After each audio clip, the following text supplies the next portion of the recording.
de Kermotou, notre Elia 44, fabriqué dans les chantiers Fontaine-Pajot de La Rochelle, en France. Il a été fabriqué et mis à l'eau en janvier 2014 et nous l'avons acheté en juillet 2015. Voilà, nous avons après pu profiter des navigations sur Kermotou pendant 5 ans et nous voilà donc au terme de notre voyage. Nous avons navigué dans tout l'arc antillais pendant 2 ans, des Bahamas à Grenade. Puis nous nous sommes dirigés vers Panama pour traverser le Pacifique jusqu'aux Polynésie française. Donc la Transpacifique s'est faite au départ de Panama via les Perlas. On a frôlé les Galapagos et nous sommes arrivés aux Marquises après un peu plus de 3 semaines de navigation. Voilà, nous avons traversé en mai 2021. Nous étions 3 à bord et tout s'est bien passé, des bonnes conditions, un peu difficiles, mais ça s'est plutôt bien passé. Nous sommes arrivés à Fatouiva, aux Marquises, après 3 grosses semaines de navigation. Et maintenant, ça fait 3 ans que nous sommes en Polynésie française, qu'on a visité pratiquement tous les archipels, à part les Australes. Voilà, c'est un bateau vraiment très confortable, très agréable pour ces navigations-là. Pourquoi a-t-on choisi un Elia 44, Philippe? Parce que il est grand, c'est un grand 44 pieds. Il est spacieux, il y a des grands espaces de circulation, des grands espaces de rangement, des grands espaces pour recevoir les gens. Donc on peut facilement y être 10, 12 personnes sans se déranger sur ce bateau. Donc ça permet de recevoir la famille et les amis. Bon, on l'a aussi choisi parce qu'il avance relativement vite et il est capable de remonter au près. Ce qui pour un catamaran n'est pas toujours évident.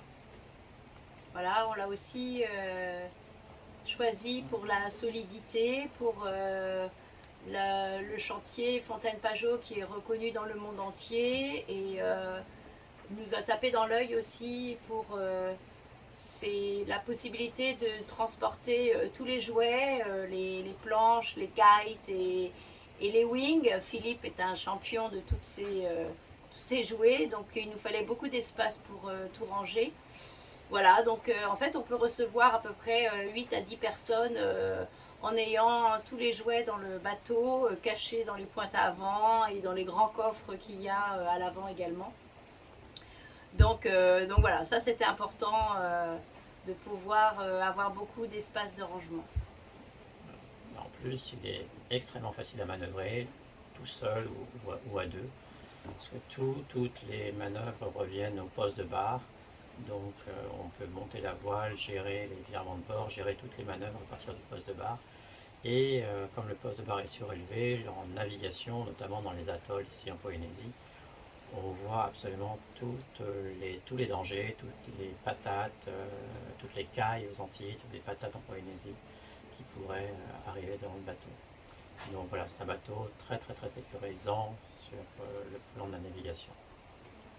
Voilà également le poste de barre qui est très pratique pour être à 2 ou 3, voire 4 même, qui est bien fermé, donc même quelqu'un qui n'est pas très aguerri se sent vraiment en sécurité. Pas de risque de tomber à l'eau ou quoi que ce soit. Voilà. Et donc nous n'avons fait tomber à l'eau personne sur toutes nos navigations. Donc on peut dire que le contrat était vraiment complet. Rien ne s'est passé de difficile. Donc au bout de ces quelques années de navigation, on considère que le bateau a rempli tous les objectifs que l'on avait, c'est-à-dire de pouvoir naviguer seul, naviguer en famille, naviguer avec des amis, naviguer dans du petit temps, parce qu'il avance aussi dans le petit temps, naviguer aussi dans du gros vent en toute sécurité. On a connu quelques tempêtes de une quarantaine de nœuds et on ne s'est jamais senti en danger. Et puis aussi pouvoir aller ancrer dans des endroits un peu privilégiés parce qu'il a un petit tirant d'eau, donc on peut mouiller dans 1,30 m sans souci. Et ça fait beaucoup de mouillage disponible par rapport aux monocoques ou aux bateaux qui ont les tirants d'eau supérieurs. Pourquoi on le vend? Pourquoi on le vend? Voilà, on sera triste de le quitter, mais voilà, on avait prévu un voyage de 5 ans. Notre voyage touche à son terme, il est donc temps de rentrer pour nous. Voilà, donc on sera bien triste de les laisser, car c'est vraiment un très bon bateau qui nous a fait découvrir des merveilleux paysages. Vraiment, on a beaucoup apprécié naviguer dessus à deux ou à plus, mais surtout à deux, parce que c'était une navigation facile et en sécurité. Voilà, donc un peu de tristesse, mais en même temps on espère que notre bateau continue à naviguer et à découvrir plein de pays. Nous sommes dans le cockpit de l'Elia 44. Donc nous avons beaucoup aimé cet espace qui permet de dîner, de déjeuner avec les amis jusqu'à 6 à 8 personnes sans être serré. Nous avons une aération qui permet par grande chaleur d'avoir toujours de l'air qui passe dans cet espace. Donc on est toujours à l'aise ici. Également 2 grands coffres qui permettent de ranger les bidons et les affaires de plongée et tout ce qu'on veut. Ce qui nous a plu vraiment énormément dans ce bateau, c'est ce passage complètement sécurisé, sans aucun obstacle, qui permet un accès entre le cockpit et cuisine-salon absolument sans danger. Nous allons aller maintenant vers le poste de pilotage, qui est très sécurisant. Voilà, on retrouve les manettes pour les 2 moteurs inboard, la boussole, les écrans qui permettent la navigation, la roue. Voilà, donc au niveau du poste de bar, il y a également une sorte de méridienne qui permet de s'installer au moins à 3 et pendant les navigations, on peut s'allonger, rester là la nuit, dormir sur cette méridienne. C'est très confortable et ça permet une visibilité à 360 degrés. Donc en montant ces 3 marches, nous arrivons sur le salon panoramique qui est encore un endroit très agréable pour lire, pour se détendre, pour admirer le paysage.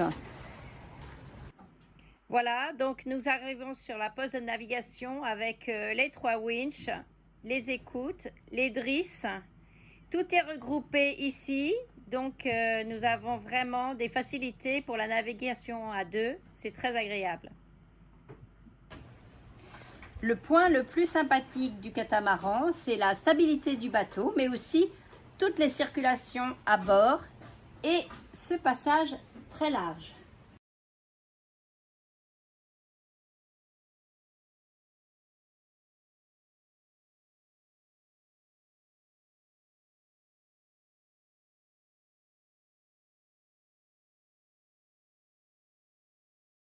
Et voilà les pointes avant. Donc les 2 pointes avant sont identiques. Elles sont équipées de matelas.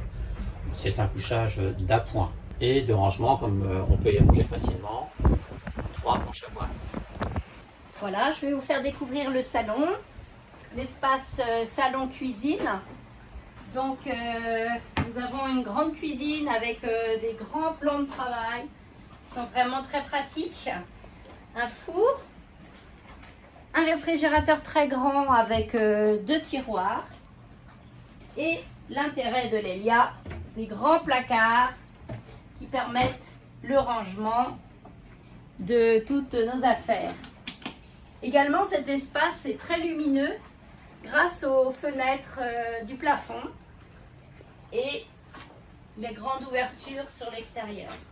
Également une grande table à l'intérieur qui permet de travailler, mais qui permet aussi un couchage supplémentaire. Elle se baisse.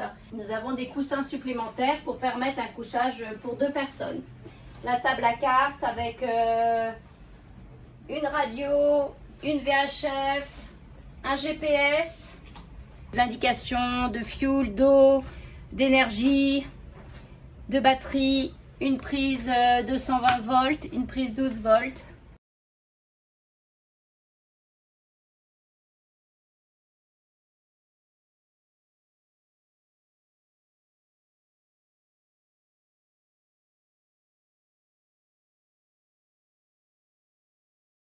pour finir dans la cuisine, on a également 3 grands rangements qui permettent de mettre des bonnes réserves.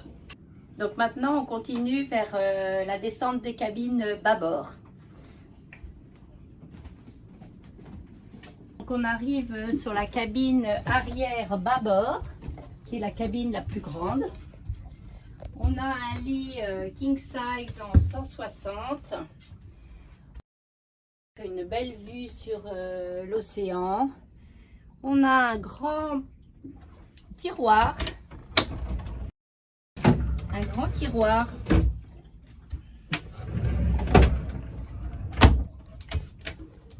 Des petites liseuses de chaque côté du lit et une petite fenêtre pour aérer.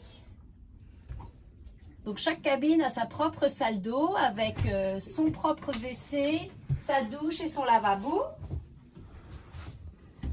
Avec des placards, un placard et une douche vraiment séparée des toilettes. Bien sûr, la cabine se ferme entièrement. On est chez soi. On a encore 3 grands placards. Ensuite, nous allons visiter la cabine avant, donc qui se ferme également par sa porte, qui est constituée d'un grand lit, un king size aussi en 160, une petite fenêtre pour l'aération, une belle vue sur l'océan, et également un coffre, un grand coffre sous le lit, avec un grand placard, avec une penderie très pratique et profonde, et 2 belles étagères. Donc cette cabine a également sa salle de bain. Nous allons visiter maintenant la cabine avant tribord, qui a 2 très grands placards, un tiroir sous le lit et des aérations et une très jolie vue sur la mer. Le lit est un 160 par 2 mètres et on a un accès direct sur la pointe avant. Donc comme chaque cabine, la cabine avant tribord a sa propre salle d'eau.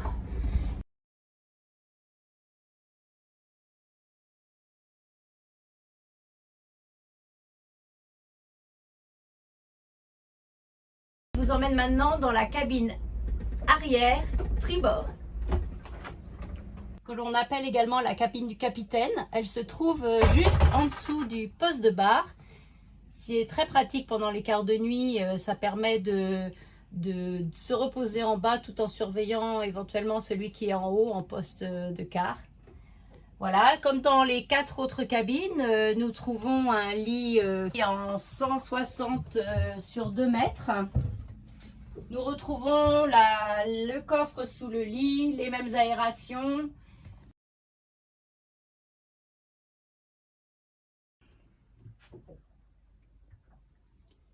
La vue sur la mer.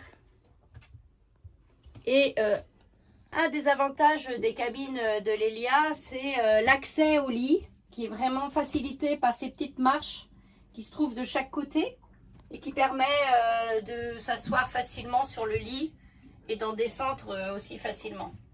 Donc dans cette cabine, nous trouvons également 2 grandes portes de placard avec une penderie, 2 étagères qui sont vraiment très logeables. Donc c'est la cabine que l'on prend en priorité. Également, comme dans